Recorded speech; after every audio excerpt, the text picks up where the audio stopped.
Baramukije abakunzi ba Eric Burundi TV aho muherereye hose amahoro y'Imana akomeze kubana namwe turazi ko mutigera musigara inyuma gukurikirana ibiganiro byose bica kuri Eric Burundi TV.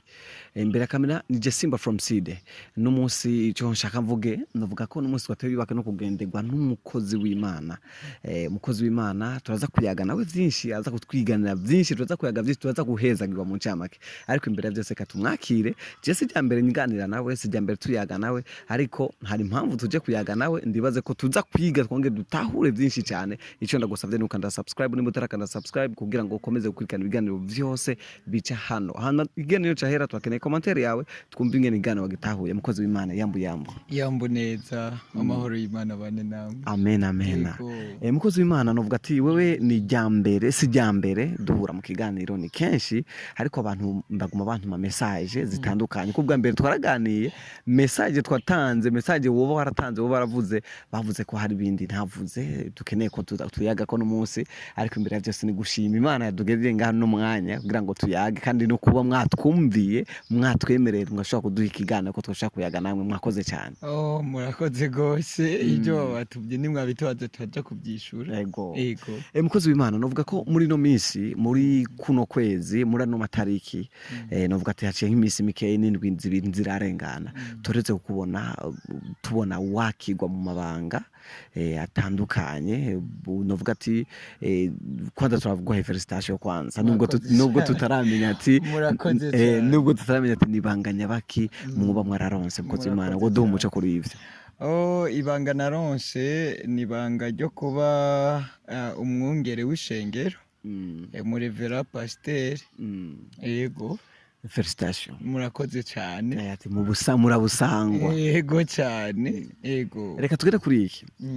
Kera bavuga ati kugira umuntu abe aronke novuga ati nk'ayo mavuta bagusize yabara umuntu afite imyaka 70 60 50 ariko aujourd'hui turabona namwe mwaronse novuga ati mwasizwe mu mavuta mukiri mu myaka novuga ati 30 niba ntiharenga mu 50 ndavyibaza ico naco twokera nko kumucumeze gute bajya bakora bijya bakorera ku mvuge ngo imitegekere canke imico y'ivyiyumviro by'abana b'abantu ariko mu byiyumviro by'Imana ho Imana yashaka gutoranya n'umuntu afite imyaka 10-15 yego bijya novuga ko babikora muri kamere zabo ariko ubu turi muri generation yahanuwe n'umuvugishwa bitwa Yoweri nuko ego reka tugende kuri ibi navyo hari ibintu bivuga yuko Jonim Church ubu no masaha uri Revera Pasteur wa Jonim Church mbe uhahora naho bigenda gutyo havuye umuntu ku ngazi kanaka baramukorora canke baramuduza iyi shengero mu bisanzwe nta mu Revera Pasteur yari ifise kuko yari gitanguye iracakura rero igeze ku rugero rwo kuramura umwungere mu Revera Pasteur kuko imaze kugira ayandi novuga ngo ayandi mashuri ayandi mashengero mato urumva igihugu cyose rero nimba Jonim irikiragikwiramwo harakeneye umurongozi umutwe ego cyane twifuza kumenya difference hagati ya Jonim Church hamwe na New Disciple Church. Difference ya Jonim Church hamwe na New Disciple Church biratandukanye gatoya ariko si gatoya cyane ni ishengero novuga ko rifitaniye ubucuti n'umuryango no kuvuga ishengero New Disciple y'intumwasha nigo ryandeze ndi mu baritanguje mu kiganiro cya mbere nakubwiye ko twatanguye turi abantu batatu rero ndakura ababiyumviye kuzana iyi Jonim muri Afrika baca barana ko ata wundi muntu yoza kurihagararira umwizigirwa baca barandungika nk'intumwa hano hantu rero nca ndarihagararira niyo mpamvu rero novuga ngo nta tandukaniro nini rihari kuko ngiye mu ntumwasha warabonye ko nigisha bakanyubahiriza kandi urumva ngaha naho cyubyumva nawe reka tugaruke hano nyene novuga ko mu misi heze gatoyi y'inyuma gatoyi twarabonye ko hari ikintu kitagenze neza aho novuga wakuriye aho mu rusengero rwakureze aho habaye changement y'uburongozi butandukanye bakaba abahahora hakaba harabaye cuka novuga ati harabaye ukuntu kutumvikana gatoyi mugabo ndi badacarakemutse muri ako kanya mbe Junim Church n'umunsi niho bakigira le vera pasteur ukaba wahora uri representant legal n'umunsi ukaba uri le vera pasteur aho hari impamvu nimwe wowe ubizi ko kuri New Disciple nayo New Disciple nakubwiye ngo ikibazo cyose kizokwaduka muri iyo ntegerezwa kuhaba kuko ndayizi nk'inararibonye yayitanguye kandi abayitanguje nabo baranyizera cyane kuko banzi cyane muri yo kandi no kuza kurongora ishengero Chunimu bwabaye uburenganzira bw'abungere b'ishengero y'intumwansha babihurije ko nabungere barongoye Chunimu isi yose kuvuga ko nahora ndi representant legal nkaba ngiye kuba revera pasteur mu bisanzwe representant legal si mu buryo bw'impemu ni mu mategeko n'iby'umubiri ariko je nahamagariwe kurongora abantu mu buryo bw'impemu niyo mpamvu ntegerezwa kuba mu muhamagaro wanje representant legal si umuhamagaro nkuko nawe bokubya representant legal utari pasteur nuko none gisobanura sawa sawa reka tugere kuri iki naco iki cyabaye kuri New Disciple Church abantu kumuhibanda cyane nahagaze mugabo niho shaka twicare cyane gatoyi mu gace tuvaho kita kintu cyabaye coba gifise image imeze gute sinibaza ko hari ikintu cyabaye gikomeye Bibiliya iravuga ngo ingoma zose zo mu isi zigenda zikuranwa n'umuzungu mu gukora ikinga yisunze ku bubasha bw'Imana urabona twarakuze twavutse turabana turakura uno munsi turiko turashaza tugira imvi kandi ibyo turiko turacamwe hariho n'abandi babiciyemwo barasaza baravaho rero gusubirirwa mu burongozi sinibaza ko ari ikintu kibi cyane naje bazonsubirira urumva sinzogumuko nyene nzokukuruka mu gikorwa ariko Imana izoguma inkoresha no mu butama ariko igihe ntagishoboye barashaka kunsubiriza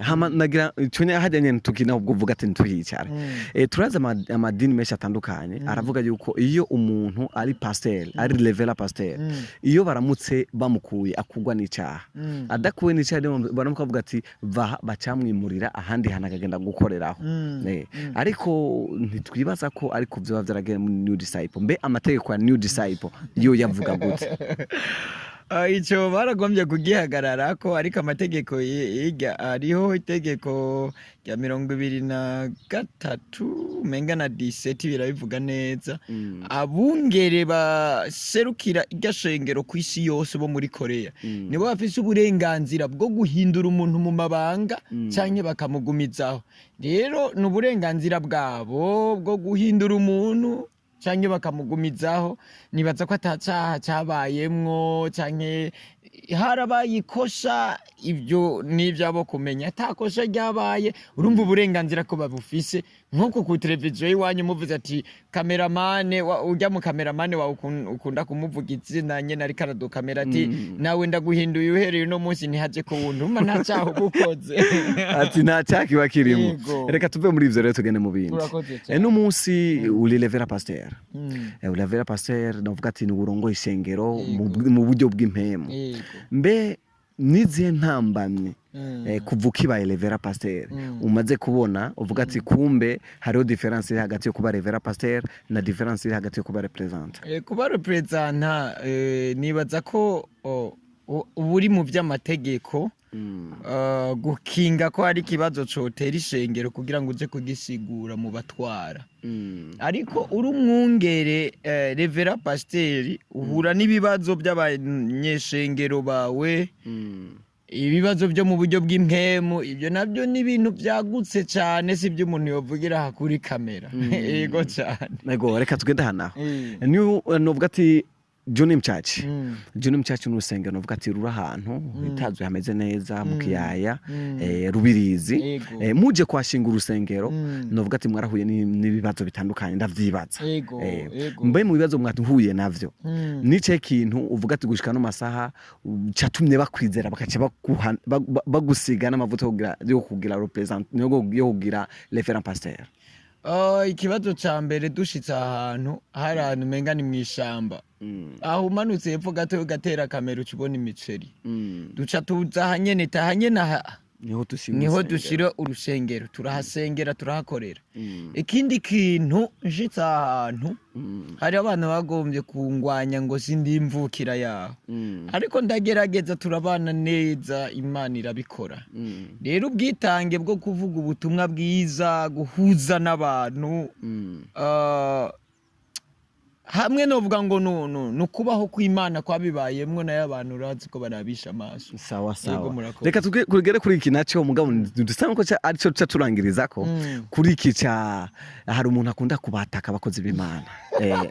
Akunda kubataka ku bintu bitandukanye, ku mvugo izi nizi, agashira hano ama video akanabavuga ati ariko ntabwo arabavuga mwebwe, ariko abandi bakozi b'Imana nkawe arabavugamwo. Chimamanda Moses, mbe Chimamanda Moses kuri effect ukuntu ayataka abakozi b'Imana, na uri umwe mu batakwa, novuga ati abavuga ati abavugwa na uri umwe mu bavuga. Mbe wewe umufata gute? Kuntu avuga ndamufata nk'umuntu atagira indero, ntagira indero mu kuvuga. Ikintu cose iyo ukivuganye indero kirashikira abantu bakacyumva, ariko igihe utakivuganye indero urumva ko uba uriko uronona nawe. Tugende kuri aha, yavuze ati abakozi b'Imana nta mana ibarimwo, akanasonga urutoka akavuga ati naka ntavyo bigisha, nta kigenda nuku. Mbe abakozi b'Imana hoho muramaze kumusengera kuko ariko arayobya intama, ugerageje kuraba hariho abantu benshi bamukurikira. Mbe nk'abakozi b'Imana mukibona gute? Nukuvuga ngo impumyi itahugwa ibonwa n'iyindi, niko nokivuga. Kumenya abantu ko atamana barimwo bivana nawe n'Imana afise, kuko ntushobora kubona Imana utagira Imana, ufise Imana urabona Imana. Rero mu yandi majambo, nimba atamana afise ntashobora kubona Imana mu bandi, nuko nocishura.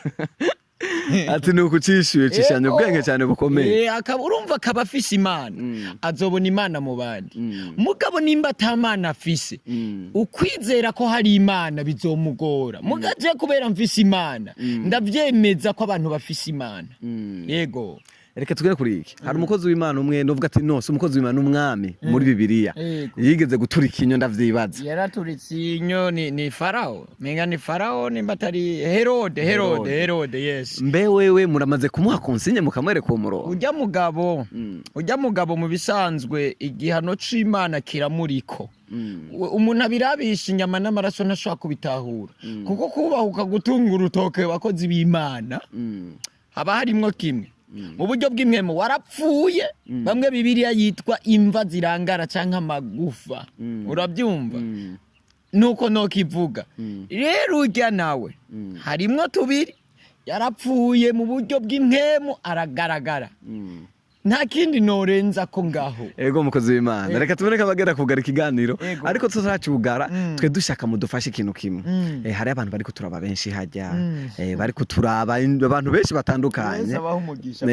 Nifuza akajambo kamwe k'Imana wo dutekerera kugira ngo cye turanguze ikiganiro cyacu. Ijambo ry'Imana riri muri Yohana gice ca mbere 12 avuga ngo abamwakiriye bose yabaye ubasha bwo gucika abana b'Imana, abo nibo bizeye izina ryiwe. Nukuvuga rero nimba warakiriye Yesu Kristo uri umwana w'Imana, ntihagire umuntu azobwira ngo nta mana ufise. Ikindi naco ndabakunda kandi Yesu arabakunda kunsumvya. Mwame murakwirikirana iyi TV Eric Burundi TV, mwame muyikwirikirana, muza muragira bavuga subscribe, mugira na share. Ama rero kaze kuri Tunim Church Rubirizi, aha kuri zone hepfo gatoya Katolika, ubushitsi aho batazira kubakorera. Yesu abamugisha kandi nawe Yesu aguhezagiye. Murakoze cyane mutaha, murakoze cyane. Amen. Iyo bakunzi ba Eric Burundi TV turumvise ijambo ry'Imana, eka twumvise byinshi byavuzwe cyane, gusavye ni commentaire aho munsi kiganiro ukuntu wacakiye, turabakunda cyane. Ati ciao.